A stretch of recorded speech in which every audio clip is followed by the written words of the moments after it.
ఇంకపోతే పవన్ కళ్యాణ్ గారు ఇవాళ నిన్న ప్రాయశ్చిత్త దీక్ష ప్రారంభించారు. ఇవాళ కనకదుర్గమ్మ గుడి దగ్గరికి వెళ్ళి మెట్లుని కడిగారు. అయ్యా పవన్ కళ్యాణ్ గారు, మేము తప్పు చేస్తే మీరు మెట్లు కడగటం ఏంటండి? మేము తప్పు చేశామని నిరూపించండి, నీ బూట్లు దుడుస్తా నేను. మేము తప్పు చేశామని నిరూపించు. లడ్డూ ప్రసాదంలో జంతువులు కొవ్వు కలిసింది, ఆ నువ్వు నిరూపించు, నీ బూట్లు తుడిసే కార్యక్రమం చేస్తాం. ఏంది డ్రామాలు? అదేమంటే ఆయన ఏమన్నాయంటే, హైందవ దేవాలయాలే, వైసీపీ హైందవులే దేవాలయాలకు నష్టం జరుగుతుంటే పట్టించుకోలేదు. హిందూ దేవాలయాలు, నేను మనవి చేస్తున్నా, తెలుగుదేశం ప్రభుత్వం అధికారంలో ఉన్నప్పుడు విజయవాడ రోడ్డు మీద ఉన్నటువంటి అనేక దేవాలయాలను పగలగొట్టి దేవాలయాల్లో ఉన్నటువంటి దైవ స్వరూపాలను మున్సిపాలిటీ తొట్టుల్లో వేసుకు వెళ్ళినటువంటి సంఘటన మర్చిపోయారా అని అడుగుతా ఉన్నా. ఆ రోజు ఎందుకు మాట్లాడలేదు? సనాతన ధర్మం మీద ఇంత ప్రేమ భక్తి ఉన్నటువంటి పవన్ కళ్యాణ్ గారు ఆ రోజు మీరు ఎందుకు మాట్లాడలేదు అని అడుగుతా ఉన్నా.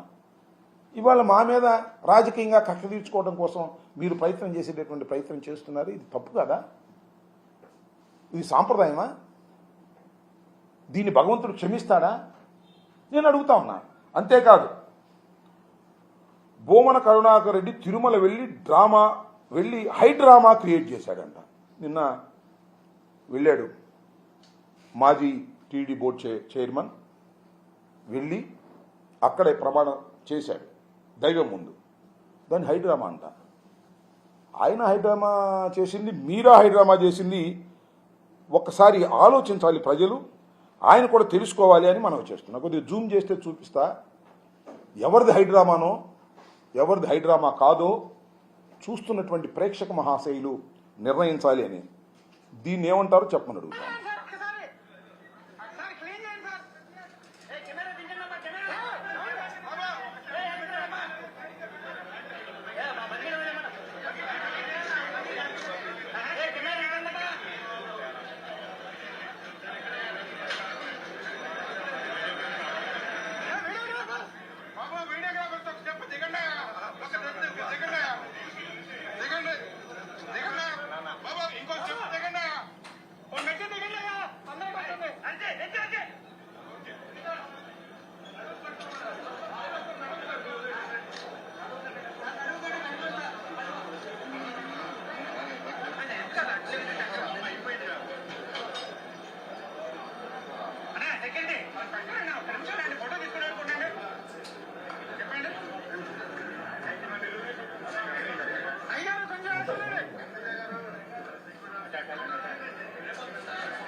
అయిపోయిందా?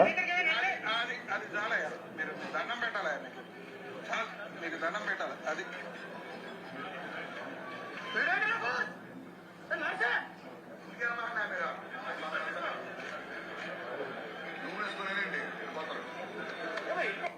What is this? నిన్న మా భూమన కరుణాకర్ రెడ్డి చైర్మన్గా చేసినప్పుడు తప్పులు జరిగాయని మీరు ఆరోపణ చేస్తే, నిరూపణకు సాధ్యం కాని ఆరోపణలు, నిరూపణ చెయ్యని ఆరోపణలు చేస్తే తన ఆవేదనను వెలగక్కుకోవడానికి తిరుమల తిరుపతి దేవస్థానం వెళ్ళి అక్కడ ఆ కొలంలో స్నానం చేసి ప్రార్థన చేస్తే అది హైడ్రామా అంట. మరి ఇదేంటి? ఏమండి పవన్ కళ్యాణ్ గారు, ఇది హైడ్రామా కాదా? నేను మనవి చేస్తున్నానండి, నేనేం అనుకోవద్దు. మీకు ఆంజనేయ స్వామి భక్తులు మీరు అన్నారు. అక్కడెక్కడో మన కొండగుట్ట ఆంజనేయ స్వామి దేవాలయాన్ని కూడా వెళ్ళి పూజ చేశారు. మీరు భక్తులనే విషయంలో మాకు ఎలాంటి సందేహం లేదు. మీరు దైవభక్తులు, దానిలో మాకు ఎలాంటి సందేహం లేదు. సరే, మీరు ఆంజనేయ స్వామి భక్తులు అంటున్నారు.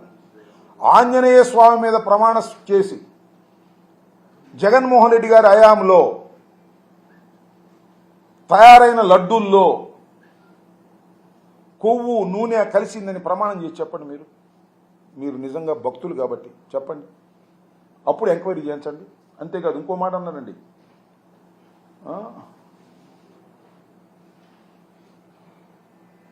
ఏదది అక్కడెక్కడ రామ మందిరానికి పంపించినటువంటి లడ్డూల్లో కూడా 1000 లడ్డూలు ఎన్నో పంపించారంటే దానిలో కూడా కలిసిందంట. నిర్ధారణ చేశాడు. అయోధ్య రామ మందిరానికి పంపించినటువంటి 1000 లడ్డూలో 1,00,000 లడ్డూలో నాకు తెలియదు, అది లెక్క చెప్పాడు ఆయన, ఎక్కడ ఉంది, దానిలో కూడా ఈ కొవ్వు కలిసింది అని చెప్పాడు. ఏంది ఇది ఇంత దుర్మార్గమా, నాకు అర్థం కాల. అక్కడేమో చాలా స్పష్టంగా చెప్తున్నారు, అయ్యా ఆ ఏఆర్ డైరీ ప్రైవేట్ లిమిటెడ్ నుంచి నెయ్యి వచ్చింది, ఆ నెయ్యిని టెస్ట్ చేశాము, అక్కడ నుంచి ఆ నెయ్యిని నేషనల్ డైరీ డెవలప్మెంట్ బోర్డు వారికి పంపించాము, వాళ్ళు కూడా రిపోర్ట్ ఇచ్చారు, దానిలో కల్తీ ఉందన్నారు, ఆ లారీని తిప్పి పంపించేసాం అన్నారు. అర్థం కాలేదు. ఇంకా ప్రజలు ఇంకా కన్ఫ్యూజన్లో ఉన్నారు. ఆ నెయ్యి వాడారేమోనని. ఆ నెయ్యి వాడలేదని ధర్మారెడ్డి ఆయన ఈవో గారే చెప్తున్నాడు.